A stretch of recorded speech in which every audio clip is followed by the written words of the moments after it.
Port, the church they would continue attending for the rest of their lives. Lost control and tumbled overboard gladly. That magic night we kissed there in the moon mist.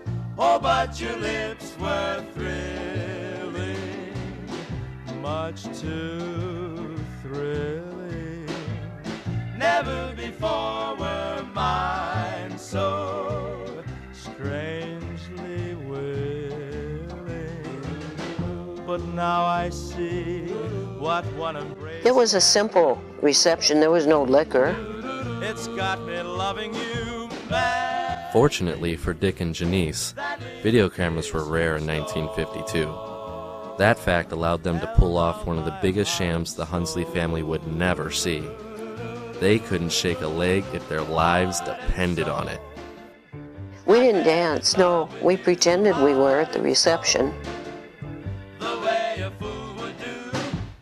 There was no throwing of the garter business, none of that.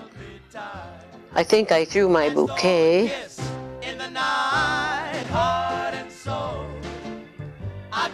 Over the years, those close to Dick and Janice have chuckled over many silly things the couple has done.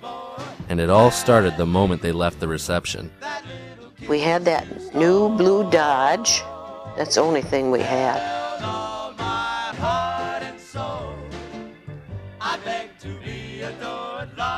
They had all this junk tied on the back of the car when we went out, you know, and we carried that stuff right up to the front door of the LaSalle Hotel.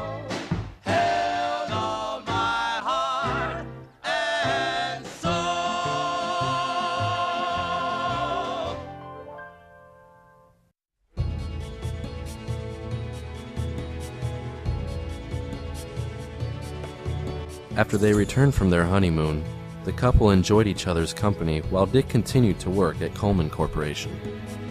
They made hot water heaters and the little Coleman camping stoves. And he worked there until Dad bought the milk route.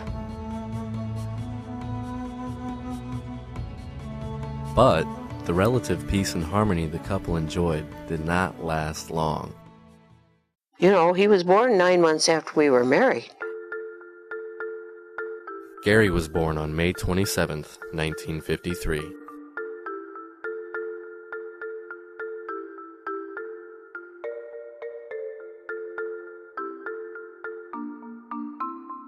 He had a bike, and he was allowed to ride around half a block, okay? The sidewalk that ran along Plain Street, and then the side of their house on Charles Street. Then he had to go down the alley to the back of our house, and then up Henry Street, and back to the front sidewalk again. That's where Gary could ride his bike, okay? And that's what he did. You'd see this little kid just go like crazy on that bike.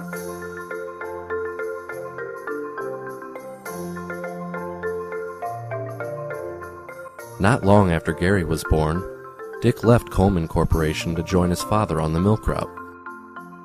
7 days a week, them cows get milked, you know, and Dick enjoyed that. If he were here today and you ask him between Transit and Coleman's and the milk route, what did he like the best? And I'm sure he'd say the milk route. Dick wasn't the only one who loved the milk route.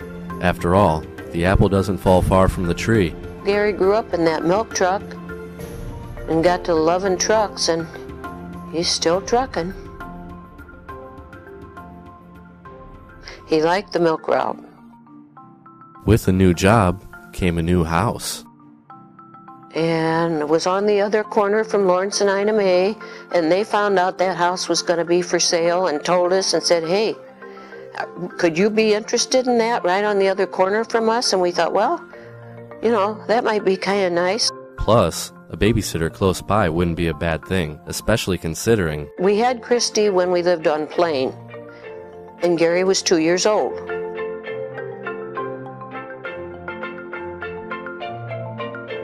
Christy was born May 8th, 1955, and with a set of kids 2 and under, life wouldn't exactly be the same for Dick and Janice.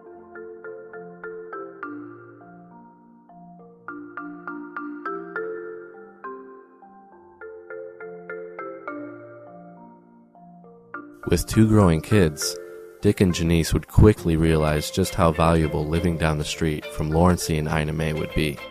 They did a lot for us when we lived there. Lived on the other end of the block from them for 13 years and went back and forth.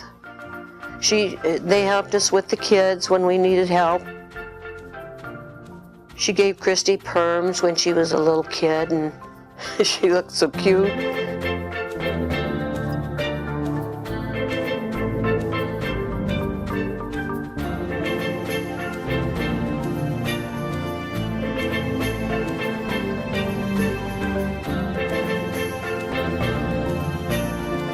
In 1968, after Dick's father passed away, he left the milk route and began driving for LaPorte Transit. Less than 1 year later, after living on Plain Street for 14 years, Dick and Janice would move into their newly constructed dream home.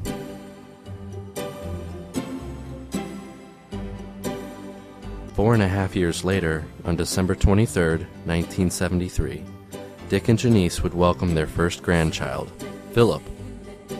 I can remember when he was born.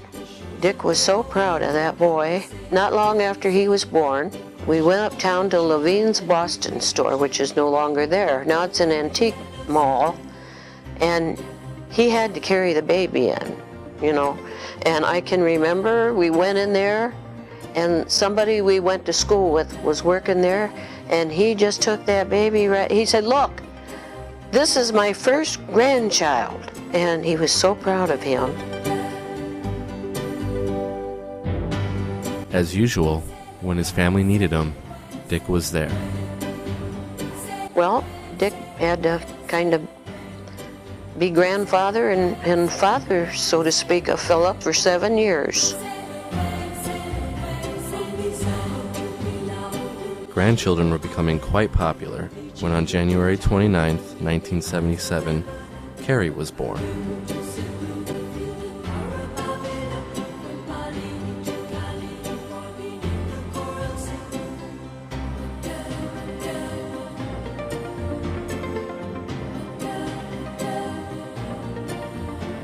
Continuing the trend, Amanda was born just 11 months later on December 21st.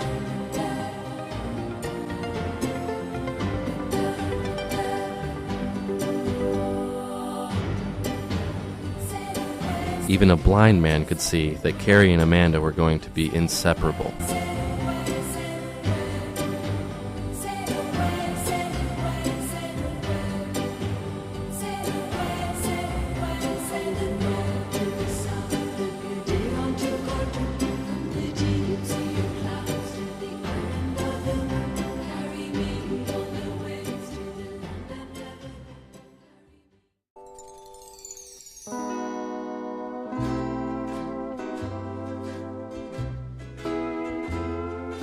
Dick and Janice celebrated their silver wedding anniversary, Hawaiian style, on August 30th, 1977.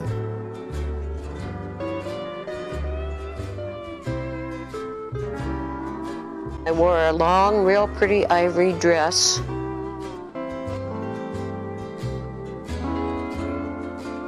We had tiki lights outside. A lot of people.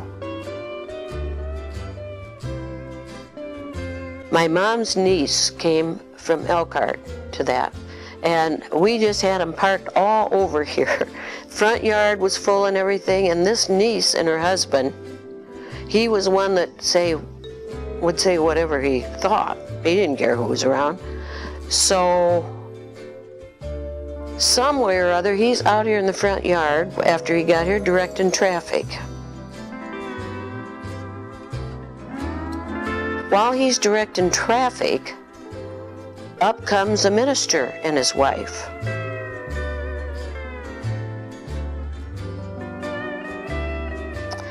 And he told him where to park, but the minister was going to park where he wanted to park, and he did. And